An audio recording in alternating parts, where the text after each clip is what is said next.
In Memphis, Tennessee, in the summer of 1886, a man named Elias Kroom walked into the back kitchen of the Gayoso House Hotel on Main Street and did something that the hotel's records would later describe only as an act of routine maintenance.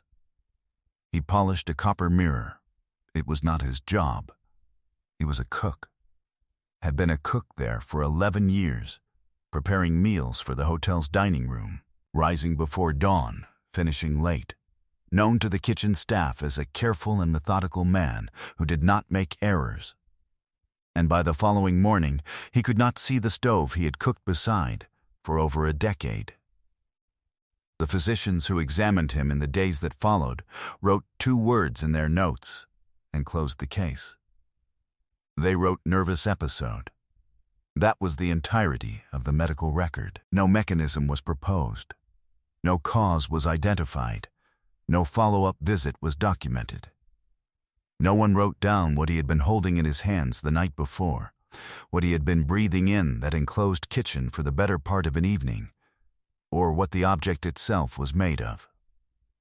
I found this the way I find most of these things, sideways, looking for something else entirely.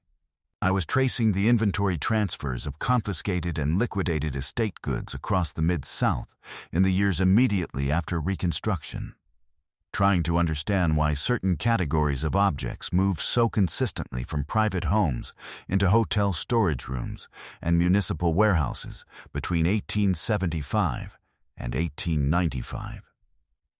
The categories that kept appearing in these transfers were specific: mirrors of unusual quality, ground glass optical instruments, polished metalwork that the inventories described in vague but suggestive ways. It was supposed to be a footnote in a longer project about the dissolution of planter-class estates. It became something I have not been able to stop thinking about for 2 years.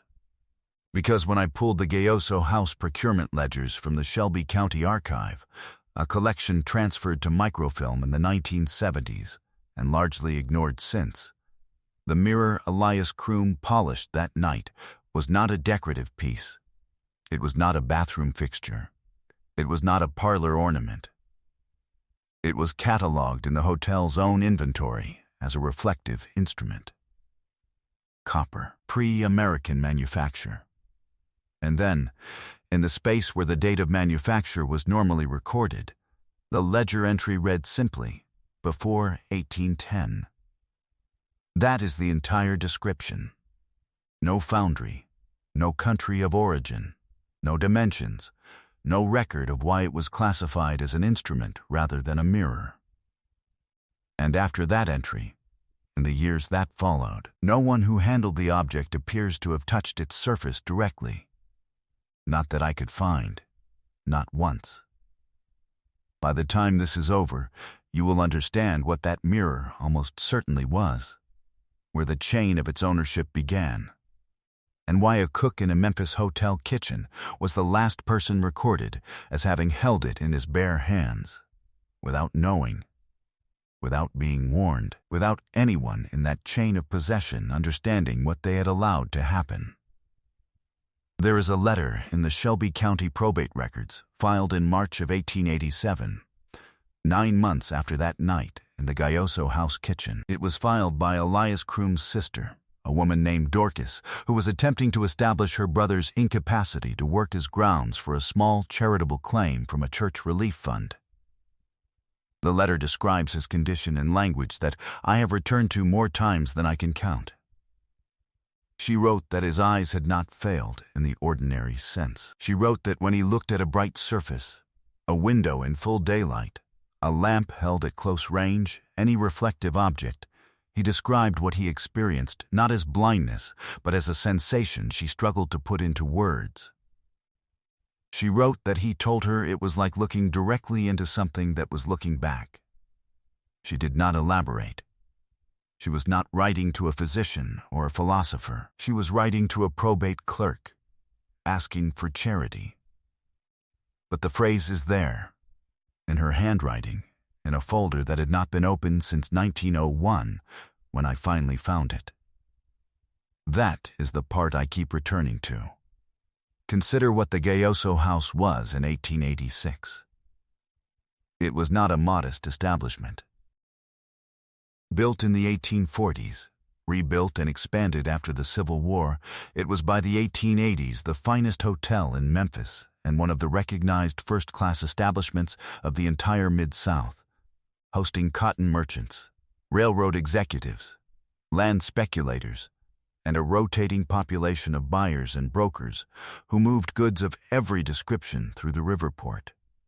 The hotel's storage rooms held, at various times, items that guests and business associates had deposited during transit: furniture, scientific instruments, commercial samples, valuables in motion. The copper mirror had entered the hotel's possession in exactly this way.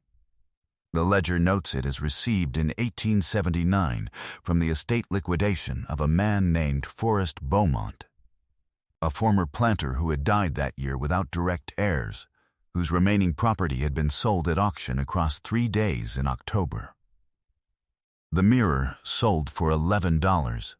The hotel's manager, a man named G.W. Pollard, recorded that it was purchased not for display, but because a guest had expressed interest in acquiring it and asked that it be held pending his return to Memphis. The guest's name is recorded. He never came back. The mirrors sat in a storage room off the kitchen corridor for 7 years, and then, in the summer of 1886, someone instructed Elias Croom to clean it. $11 in 1879 was not a trivial sum for a copper mirror. I want to be precise about this, because the price is a signal, and everything that follows depends on reading that signal correctly. Decorative copper objects of that period, fireplace surrounds, serving platters, bed warmers, kitchen implements, were moving at auction in the Memphis area for between $1 and $3 per piece. Standard parlor mirrors in gilt frames were selling for $4 to $6. $11, paid for a single panel of polished copper, means that whoever bought it at that auction recognized it as something of a different category, something they were willing to pay a premium for, something that a person with a particular kind of knowledge would immediately distinguish from a decorative object. And here is what the provenance trail produces when you follow it back past Forrest Beaumont's estate. I need to describe how this research worked, because the chain is real, and the gaps are real, and I am not going to fill the gaps with more than the evidence supports. Beaumont's estate inventory listed the mirror in a group described as philosophical instruments and curiosities, origin unspecified. The group sold as a lot and was split among multiple buyers. One of the glass vessels in the lot was purchased by a druggist whose descendants' papers I was able to locate at the Tennessee State Library and Archives in Nashville. In those papers, there is a receipt from the original auction, and on the back of that receipt, in pencil, someone had written a note that I believe was copied from a document accompanying the lot at sale. The note reads, "Copper face, speculum grade, Eastern origin, do not abrade surface without protection for eyes and nose." 12 words. 12 words that tell you everything the hotel did not know. 12 words that did not travel with the mirror when the lot was divided, when the hotel took the copper panel and the druggist took the glass vessels, and the notation went home in a druggist's coat pocket and stayed there until his grandson filed it in a box of old papers that sat in a library collection unread for 80 years. This is the part I keep returning to, because the warning was written. It existed. Someone in the chain of that object's custody, before it reached Memphis, before it reached the Gayoso house, before it reached Forrest Beaumont's estate, understood exactly what it was and exactly what handling it incorrectly would cost. Speculum metal is an alloy. It is composed primarily of copper with a substantial fraction of tin, typically between 30 and 35% tin by weight, and when cast carefully and polished to a high finish, it achieves a reflective quality that flat glass mirrors of the same era could not match for certain optical purposes. It was the material of choice for the primary mirrors of reflecting telescopes from the 17th century through the mid-19th, used by Newton, by Herschel, by every serious observatory in Europe and North America, until the transition to silvered glass in the 1850s and 1860s. The Royal Greenwich Observatory, the Paris Observatory, the Pulkovo Observatory outside St. Petersburg, all of them worked with speculum mirrors at some point in the century before 1870. The alloy was understood by European science. What was less understood, or what was understood and then quietly set aside as the tradition of reflective glass instruments overtook the older craft, was the handling knowledge that had accumulated around certain grades of speculum work in non-European foundry traditions. It was also used in older traditions of philosophical and contemplative instrumentation for objects that served purposes the scientific literature of the 19th century did not cleanly inherit or document. When I describe the ledger's language to a conservator who specializes in pre-industrial metalwork, a woman who has spent 30 years working with collections at natural history institutions, she did not let me finish the sentence. She said that speculum metal mirrors of a particular grade, cast using techniques common in Near Eastern and South Asian foundry traditions before 1800, but displaced in the West by silvered glass after around 1840, had a property that their original handlers were explicitly warned about. The warning was specific. It concerned polishing, because the act of abrading and buffing a high tin speculum surface does not merely clean it. It opens it. It exposes fresh alloy to the air, and to the hands, and to the face of the person holding it. And if that alloy contains trace inclusions of arsenic compounds used in some Eastern casting traditions as a hardening and surface brightening agent, appearing in analyzed samples at concentrations between 1 and 4% by weight, then the friction and heat of sustained hand polishing releases those compounds in a form that can be absorbed through the mucous membranes of the eyes and nose. Arsenic. Not dramatic quantities. Not the kind that produce immediate collapse. The kind that produce, over the course of an evening of thorough work in an enclosed kitchen with poor ventilation, a sustained and cumulative absorption through the most sensitive tissue in the human face.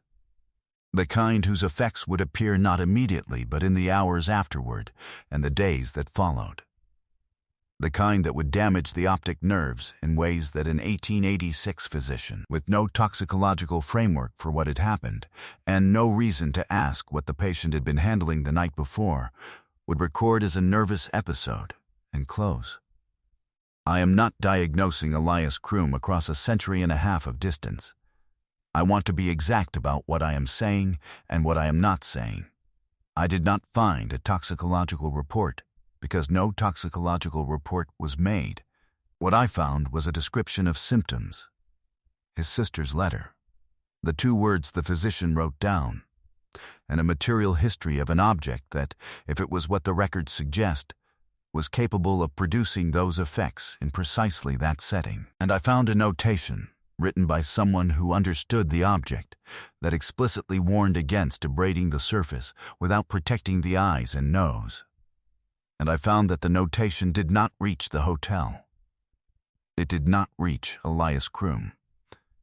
It did not reach anyone in the chain between the druggist's auction receipt and the kitchen on that summer evening in Memphis in 1886. The question is not whether this was possible.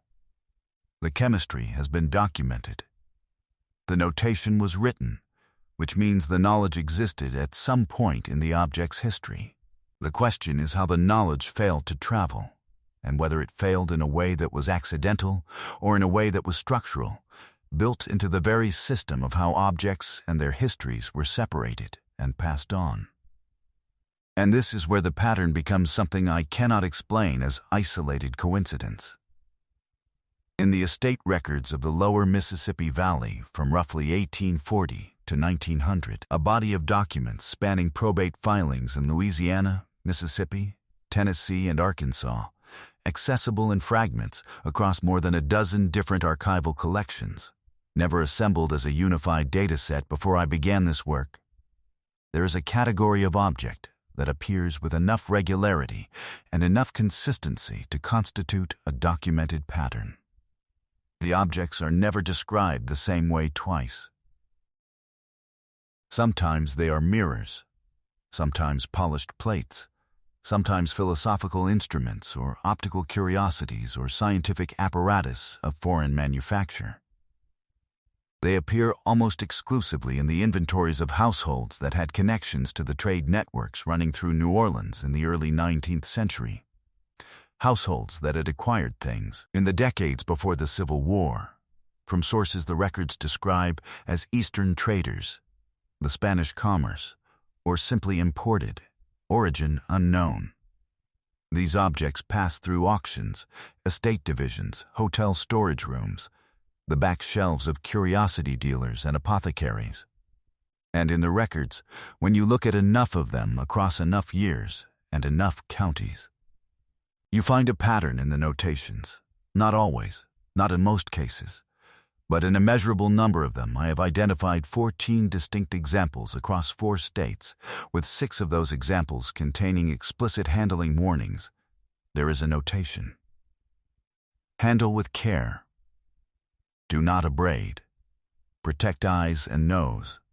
Do not allow unskilled persons to clean. The warnings were written by people who knew. They were attached to documents that accompanied the objects at the moment of transfer. And then, consistently, in case after case that I have been able to trace, the objects and the warnings were separated. The lot was split.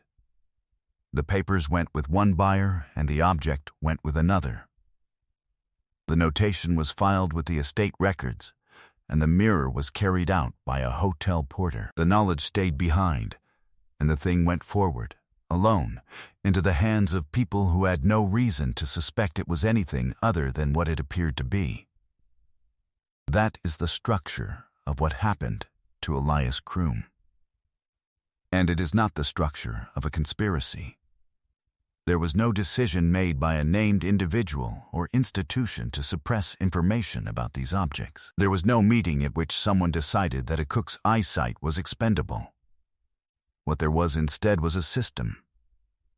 The system of estate law, auction practice, hotel procurement, and 19th century medical documentation that was constitutionally incapable of keeping an object and its history together across multiple transfers. Every transaction in that chain was sensible on its own terms. Every person acted in good faith within what they knew. The loss happened in the gaps between them, in the ordinary way that most losses happen, not through malice, but through the accumulated friction of transfer, of separation, of the assumption that someone else in the chain must have understood what they were passing along. The copper mirror was removed from the Gayoso House inventory in 1891. The ledger notation reads only disposed. I have not been able to determine what disposed means in this context. Sold again, destroyed, sent to another establishment, moved to a private collection, I do not know. What I know is that after 1891, the object disappears from every record I have been able to locate. And Elias Kroom, according to Memphis City Directory records that I traced through 1892, disappears from the city sometime around 1890. His sister's charitable claim was denied by the Church Relief Fund. I found no further record of him in any collection I was able to search. The knowledge that could have protected him existed. It had been written down by someone who understood the object. It had traveled with the object through at least part of its history. And then it stopped traveling. At the moment, the object moved through a system that had no mechanism for carrying it forward. That is not a tragedy in the dramatic sense. It is a tragedy in the quieter, more accurate sense. A harm produced not by anyone's worst intentions, but by the structural inability of an ordinary commercial system to carry extraordinary knowledge. Share this with someone who works with inherited objects, with antique metalwork, with estate acquisitions that predate the Civil War. Not because these specific hazards are common, because the pattern of how the knowledge fails to travel is common, and it is worth understanding before someone picks up the polishing cloth without knowing what they are holding. There is no registry. There is no archive that holds what has been lost in these separations. There is only what survives in the gaps, in a probate clerk's folder unopened for 80 years, in a penciled note on the back of an auction receipt, and 2 words a physician wrote down because he had no framework for the truth he was looking at. Elias Kroom polished a mirror for an evening in 1886 and never saw clearly again. The object that did it sat in that hotel for 5 more years before someone decided to dispose of it and left no record of where it went, having never understood what it was. The knowledge that was meant to protect anyone who handled it was filed in a box in a druggist's family papers in a library collection that had not yet been catalogued. We did not build a system for keeping those 2 things together. The people who made objects like that mirror understood the necessity. They built the knowledge into the transmission, person to person, generation to generation, alongside the object itself. When that chain ended, when the object passed into a world that did not share its tradition of custodianship, the knowledge did not survive the crossing. And we have not built anything to take its place.